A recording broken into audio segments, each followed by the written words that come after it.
চিংড়ি মাছের এই রেসিপিটা বানিয়ে ফেলুন, খুব সহজেই হয়ে যাবে আপনজনদের খাওয়ানোর জন্য। যারা নারকেল খায় না তাদের জন্য বিশেষ করে এই রেসিপিটা খুব সহজ, খুব অল্প মশলার মধ্য দিয়েই হয়ে যাবে, আপনজনদের খুব ভালো লাগবে। যায় না, গরুর দুধ দিয়ে বানালে খুবই ভালো হতো, কিন্তু গরুর দুধ যেহেতু নেই সেহেতু আমি প্যাকেটের দুধ দিয়েই এই রেসিপিটা বানাবো বন্ধুরা। তাহলে তোমরা দেখতে থাকো।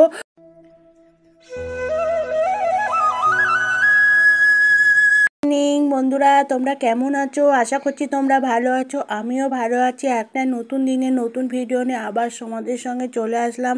যারা যারা আমার ভিডিওগুলো দেখছো তাদেরকে আমি অসংখ্য ধন্যবাদ জানাই। দেখো, সকালবেলায় ছেলেমেয়েরা স্কুলে চলে যাওয়ার পরে আমার যথারীতি যে কাজটা, বিছানাগুলো সব তুলে নিচ্ছি। তুলে নিয়ে এবার ঘর ঝাড় দেবো, ঘর মুছবো, ঘর মুছে তারপর বাকি কাজকর্মগুলো করতে হবে। আর এই দিকে দেখো, তোমাদের দাদাভাই আজকে যেহেতু মঙ্গলবারের ভিডিওটা তোমাদের সঙ্গে শেয়ার করছি। বুধবারের ভিডিও আগের দিন দিয়ে দিয়েছি, মঙ্গলবারের ভিডিওটা আজকে দিচ্ছি। আমার ভিডিওগুলো সব উল্টোপাল্টা হয়ে যাচ্ছে বন্ধুরা।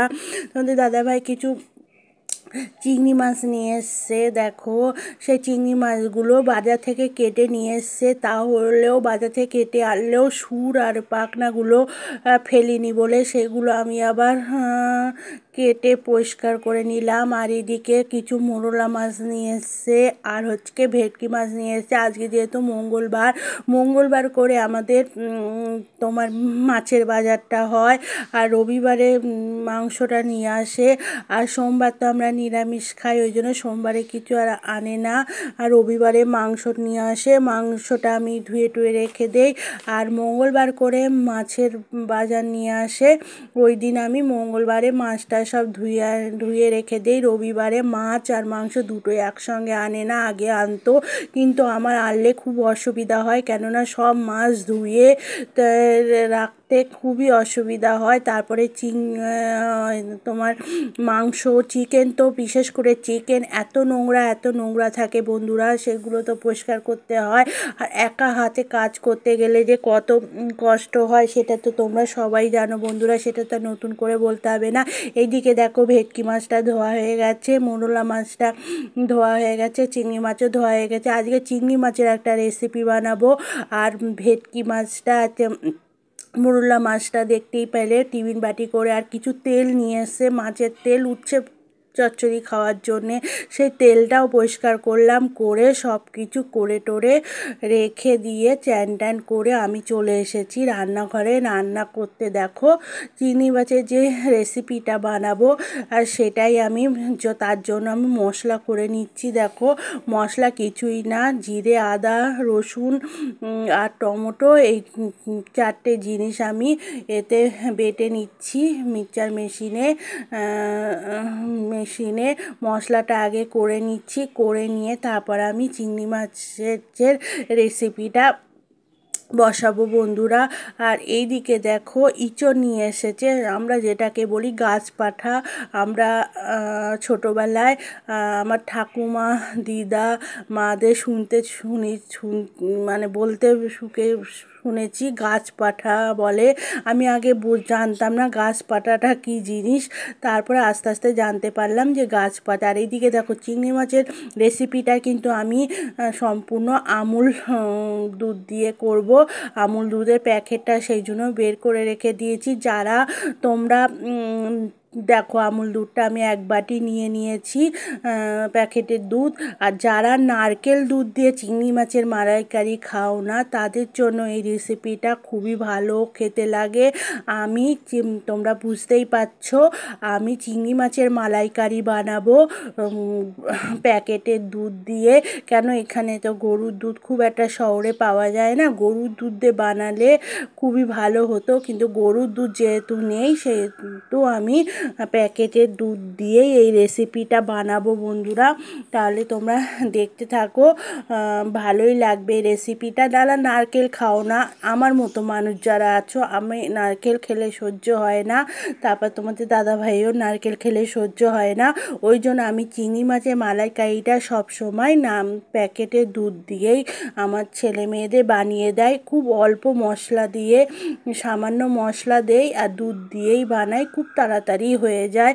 ওইদিকে দেখো আমি কড়াইতে করছি, তো এদিকে আমার মেয়ে কিন্তু বলছে তোমার চিংড়ি মাছের মালাইকারি হয়েছে, আমি খাবো, আমার খিদে পেয়ে গেছে। দিক বলছে দেখো কিছুই না, প্রথমেই বললাম আমি পেঁয়াজ রসুন আদা একটু টমেটো মশলা করে নিয়েছি। তারপরে চিংড়ি মাছটা আমি ভেজে নিয়েছি তেলের ওপর, ভেজে নিয়ে ওই তেলের মধ্যেই আমি, বেশি তেল দেইনি, ওই তেলের মধ্যেই আমি জিরে ফোড়ন, একটা শুকনো লঙ্কা আর তেজপাতা ফোড়ন দিয়েছি। কেউ কেউ দারচিনি লবঙ্গ এলাচ এগুলোও দিতে পারো, কিন্তু আমি দেইনি, যেহেতু দারচিনি লবঙ্গ এলাচ তোমাদের দাদাভাই খায় না, তোমাদের দাদাভাই খেলে একটু অসুবিধা হয়, ওই জন্য আমি দেই না। দিয়ে ওইগুলো আমি ভালো করে একটু করে নিয়েছি, মানে মশলাটা কষে নিয়েছি। জিরে ধনের গুঁড়ো দিয়েছি, হলুদ দিয়েছি, লবণ দিয়েছি, যা যা মশলা লাগে সেগুলো দিয়ে ভালো করে কষে নিয়ে 4টে কাঁচা লঙ্কা দিয়ে কষে নিয়ে আমি একটু জল দিয়ে দিয়েছি। জল দেওয়ার পরে তারপরে আমি কাঁচা দুধটা দিয়েছি। আর মানে মশলার মধ্যেই কাঁচা দুধটা দিয়ে দেইনি, কাঁচা দুধটা দিয়ে দিলে তাহলে ছানা কেটে যাবে, মানে ফেটে যাবে, ওই জন্য জলটা ফুটে গেল যেই, আর তারপরে আমি কাঁচা দুধটা দিয়ে দিয়েছি। দেখো কাঁচা দুধটা দেওয়ার পরে আমার ঝোলটা ফুটে গেছে, আর ওইদিকে চিংড়ি মাছগুলো আর একটা কড়াইতে আমি চিংড়ি মাছগুলো ভেজে রেখে দিয়েছি, সেটা তো তোমরা দেখতেই পেলে। এইবার চিংড়ি মাছটা যেই যে ঝোলটা ফুটে গেছে, অনেকক্ষণ ফোটাতে যখন, তারপরে আমি চিংড়ি মাছগুলো দিয়ে দিলাম। যেহেতু বড় বড় চিংড়ি মাছ তো একটু না ফুটলে ভেতরে ঝোল ঢুকবে না, খেতেও ভালো লাগবে না, আর ওইদিকে চিংড়ি মাছগুলো শক্ত থাকলেও ভালো লাগবে না, সেই জন্য চিংড়ি মাছগুলো দিয়ে আমি আবার ঢাকা দিয়ে দেবো। ঢাকা দেওয়ার পরে অনেকক্ষণ ফোটাবো দেখো। আর এইদিকে তো আমি ছোলা, চিংড়ি, তোমার ইঁচড়, আলু সিদ্ধ করে রেখে দিয়েছি। আর এইদিকে ইঁচড়টা বসানোর জন্য আমি জিরে আর ওই টমেটো তেলের মধ্যে দিয়ে দিয়েছি, দিয়ে আমি ইঁচড়টা এদিকে বসিয়ে দিয়েছি। আর এদিকে মালাইকারিটাও দেখো ফুটছে, আমি মালাইকারিটা কড়াই থেকে একটা বড় বাটিতে নিয়ে ইন্ডাকশানে বসিয়ে দিয়েছি। যেহেতু ইন্ডাকশানে আমার ভাতটা হয়ে গেছে, ওই জন্য ইন্ডাকশানটা খালি রয়েছে, তাই জন্য আমি ইন্ডাকশানে বসিয়ে দিলাম। এটা এবার আস্তে আস্তে ফুটবে, যত গাঢ় হবে তত খেতে, আছে এই দুধটা যত চিংড়ি মাছের মধ্যে ঢুকবে ততই খেতে ভালো লাগবে। দেখো আমি এইবার ওইটা বসিয়ে দিচ্ছি, ওইটা ইন্ডাকশানে আস্তে আস্তে হচ্ছে। আর এইদিকে আমি ইঁচড়টাও করে নেই, ইঁচড়টাও বসিয়ে দিয়েছি। দেখো আমি ছোলা দিয়ে করছি, চিংড়ি মাছ দিয়ে করছি না, কেননা যেহেতু আজকে বড় চিংড়ি মাছ নিয়ে এসছে, ছোট চিংড়ি মাছ আনিনি, ওই জন্য আজকে ছোলা দিয়ে করছি চিংড়ি মাছটা। সবে তো আজকে থেকে ইঁচড় খাওয়া শুরু হলো, এখন তো চলতেই থাকবে। আর এইদিকে দেখো মালাইকারিটা হয়ে গেছে প্রায়, লাস্টে আমি একটু চিনি দিলাম, কেন মিষ্টি মিষ্টি না হলে তো ভালো লাগবে না মালাইকারিটা, ওই জন্য লাস্টে একটু চিনি দিলাম। তারপরে ঘি গরম মশলা দিয়ে আমি নামিয়ে ফেলবো চিংড়ি মাছের মালাইকারিটা।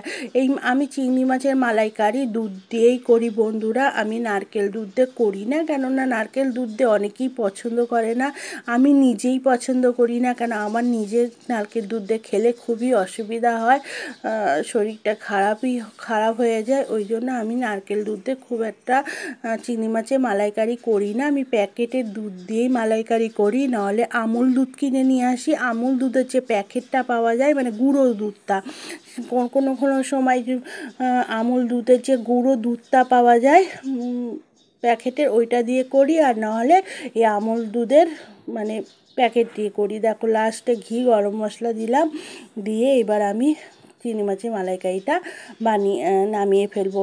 বন্ধুরা, এই চিংড়ি মাছের মালাইকারিটা খেতে খুবই ভালো লাগে। যারা করে খেয়েছো তারা তো জানো, আর যারা করে খাওনি গরুর দুধ দিয়ে একদিন অল্প করে করবে, করে খেয়ে দেখবে খুবই ভালো লাগে। বোঝাই যায় না যে তুমি দুধ দিয়ে করেছো, মানে প্যাকেটের দুধ দিয়ে করেছো, নারকেলের দুধ দিয়ে করোনি। তাহলে বন্ধুরা দেখো, আর একদিকে আমার মেয়েকে বললাম না, মেয়ের খিদে পেয়ে গেছে, আমি চিংড়ি মাছের মালাইকারিটা নামিয়ে মেয়েকে খেতে দিয়ে দিচ্ছি। ও এটা দিয়েই খাবে। ইঁচড়টা খুব একটা পছন্দ ও করে না, এটা দিয়েই ওর খাওয়া হয়ে যাবে। ও চিংড়ি মাছটা বরাবরই ছোটোর থেকে খুবই পছন্দ করে আমার মেয়ে। দেখো বসেছিল, ওকে খেতে দিয়ে দিলাম। আর এদিকে দেখো আমার ইঁচড়টাও প্রায় হয়ে এসেছে, জল শুকিয়ে এসেছে। এটাও আমি লাস্টে একটু ঘি, গরম মশলা, একটু মিষ্টি দিয়ে নামিয়ে ফেলবো। দেখো বন্ধুরা, এটাও প্রায় হয়ে গেছে, এটাও নামিয়ে ফেলবো আমি।